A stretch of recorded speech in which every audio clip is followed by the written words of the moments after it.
Hello friends, আজকে আমি share করব তোমাদের সাথে যাদের চুল প্রচণ্ড রুক্ষ, ড্রাই, ফ্রিজি তাদের জন্য। এখানে লাগছে আমার aloe vera gel, vitamin E capsule, এমনি নারকেল তেল আর কাস্টার অয়েল। অ্যালোভেরা জেলটা নেব আমরা এখানে এক চা চামচ অ্যালোভেরা জেল নিয়ে নেব। তারপরে দেব এখানে নারকেল তেল 1 চা চামচ আর 1 চা চামচ কাস্টার অয়েল। তারপরে দেব একটা ভিটামিন ই ক্যাপসুল। সবকটা ভালো করে একসঙ্গে ব্লেন্ড করে নিতে হবে ভালো করে। দেখো 1 চামচ দিয়ে দিলাম নারকেল তেল, 1 চামচ, তারপরে কাস্টার অয়েলটা দেব আর ভিটামিন ই ক্যাপসুলটা দেব। এখানে দেখো আমি খুলতেই পাচ্ছি না এটা কি বলে রে বাবার, নাম ভুলে যাচ্ছি। কাস্টার অয়েলের ঢাকাটা আমি খুলতেই পাচ্ছি না।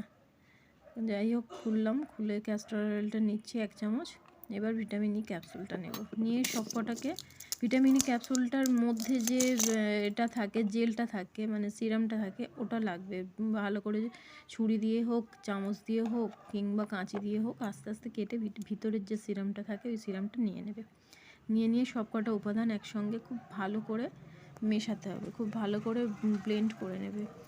ব্লেন্ড করে নিয়ে আর এটা চুলে লাগাতে হবে। তার আগে তোমাদেরকে আমি বলে দিই, যতক্ষণ এখানে ব্লেন্ড করা হচ্ছে তোমরা কিন্তু আগে শ্যাম্পু করে নেবে চুলটাকে ভালো। আর যদি আগের দিন শ্যাম্পু করা থাকে তো ঠিক আছে, কিন্তু যদি 2-4 দিনের বেশি হয়ে যায় তাহলে শ্যাম্পুটা একটু করে নিও প্লিজ। চুল পরিষ্কার থাকলে জিনিসটা কাজ হয় ভালো। শ্যাম্পু করার মানে চুলে করলে মাস্কটা ভেতরে ঢোকে, হেয়ারের ভেতরে ঢোকে।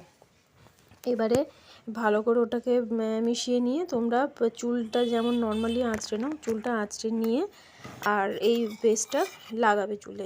নর্মাল যেমন তেল মাখি আমরা মাথায়, ওরকমভাবে লাগালেই হবে।